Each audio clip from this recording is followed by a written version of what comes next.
আমরা যখন আমাদের ইনকাম ট্যাক্স রিটার্ন জমা করি তখন সবথেকে বেশি যেই ভুলটা ম্যাক্সিমাম মানুষ করে থাকে সেটা হলো তার ইনকাম ট্যাক্স রিটার্নের যে ফর্ম আছে সেই ফর্ম চুজ করতে। তা আজকের ভিডিওতে আমরা আলোচনা করব আপনার যদি ইনকাম স্যালারি থেকে হয় কিন্তু তারপরেও এই 12টি কন্ডিশনের মধ্যে যে কোনো একটি কন্ডিশন যদি আপনি ফুলফিল করে ফেলেন তাহলে কিন্তু আপনি আর আপনার ইনকাম ট্যাক্স রিটার্ন ITR 1-এ জমা করতে পারবেন না। তাহলে বন্ধুরা শুরু করা যাক আজকের ভিডিও। 1 নম্বর হলো বিজনেস অথবা প্রফেশন।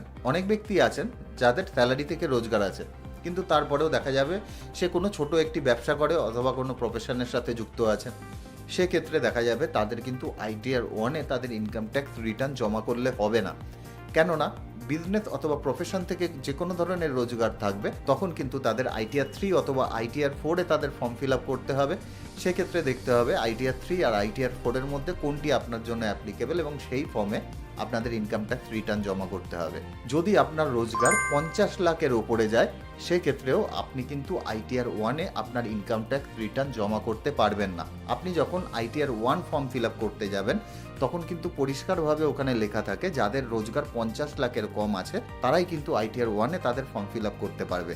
এর সাথে সাথে আপনার রোজগার যদি 1 কোটি টাকা পেরিয়ে যায় সেক্ষেত্রে আপনার অ্যাসেটের ডিক্লারেশন দেওয়াও কিন্তু ম্যান্ডেটারি হয়ে যায়, যেটা এতদিন পর্যন্ত 50 লাখ টাকা ছিল।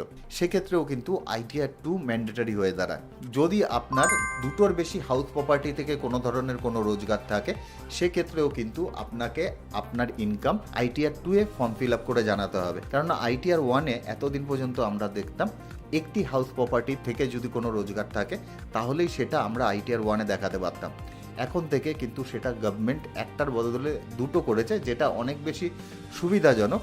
কিন্তু কোনো কারণবশত আপনার যদি দুটোর বেশি হাউস প্রপার্টি থেকে রোজগার থাকে সেক্ষেত্রে আপনাকে কিন্তু ITR 2-তে আপনার ফর্ম ফিল আপ করতে হবে। 4 নম্বর হলো আপনার যদি ক্যাপিটাল গেন থেকে কোনো রোজগার থাকে সেক্ষেত্রেও কিন্তু আপনি ITR 1-এ ফর্ম ফিল আপ করতে পারবেন না। এক্সেপশন অবশ্যই রয়েছে, কিন্তু তারপরেও যদি আমরা ক্যাপিটাল গেন দেখি সেক্ষেত্রে দেখতে পাই আমাদের শেয়ার থেকে কোনো রোজগার হলো, মিউচুয়াল ফান্ড বিক্রি করে কোনো রোজগার হলো, এছাড়া আপনার বাড়ি অথবা জমি বিক্রি করে আপনার কোনো রোজগার হলো, এই ধরনের জিনিস বিক্রি করে যে ইনকামটি হয় সেটি কিন্তু ক্যাপিটাল গেনের মধ্যে পড়ে।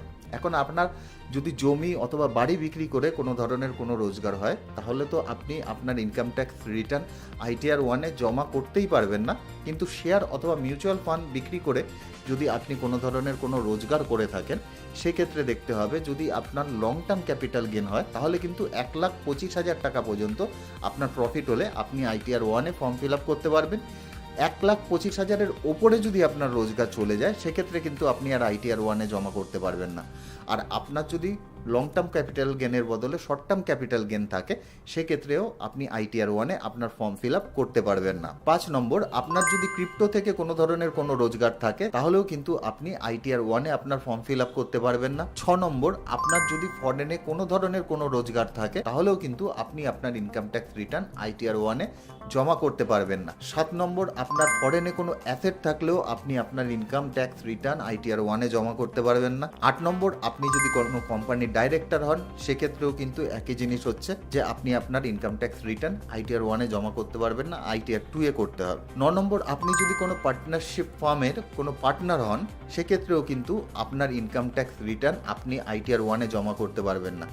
এ সমস্ত কিছুই কিন্তু বলছি আপনি ধরে নিলাম যে আপনি স্যালারি থেকে রোজগার করছেন, এর সাথে সাথে আপনার এই ধরনের কোনো জিনিস আছে তাহলেও কিন্তু স্যালারি থেকে রোজগার হওয়ার পরেও আপনার কিন্তু ITR 1-এ আপনি আপনার ইনকাম ট্যাক্স রিটার্ন জমা করতে পারছেন না। 10 নম্বর, এগ্রিকালচারাল ইনকাম। আপনার যদি এগ্রিকালচারাল ইনকাম 5,000-এর উপরে হয় সেক্ষেত্রে আপনি আর ITR 1-এ আপনার ইনকাম ট্যাক্স রিটার্ন জমা করতে পারবেন না। 11 নম্বর, আপনার যদি কোনো স্পেশাল রেটে কোনো ট্যাক্স কাটা হয় তাহলেও আপনি আপনার ইনকাম ট্যাক্স রিটার্ন ITR 1-এ জমা করতে পারবেন না।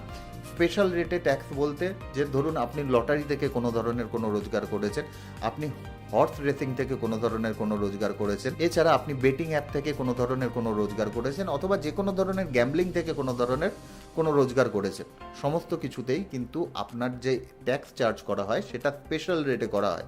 সেই ক্ষেত্রে কিন্তু আপনি আপনার ইনকাম ট্যাক্স রিটার্ন আইটিআর 1-এ আর জমা করতে পারবেন না। আর 12 নম্বর হলো, আপনি যদি আপনার কোম্পানি থেকে ইসব পান, সেক্ষেত্রেও আপনি আপনার ইনকাম ট্যাক্স রিটার্ন আইটিআর 1-এ জমা করতে পারবেন না। তা এই ছিল টোটাল 12টি পয়েন্ট, যেখানে আপনার ইনকাম যদি আপনি স্যালারি থেকেও রোজগার করেন, এর সাথে সাথে এই ধরনের কোনো একটি কন্ডিশন আপনার ফুলফিল হয়ে যায়, সেক্ষেত্রে আপনার ইনকাম ট্যাক্স রিটার্ন কিন্তু আপনি আর আইটিআর 1-এ জমা করতে পারবেন না। আশা করি ভিডিওটি থেকে আপনাকে অল্প কিছু ভ্যালু দিতে পারলাম।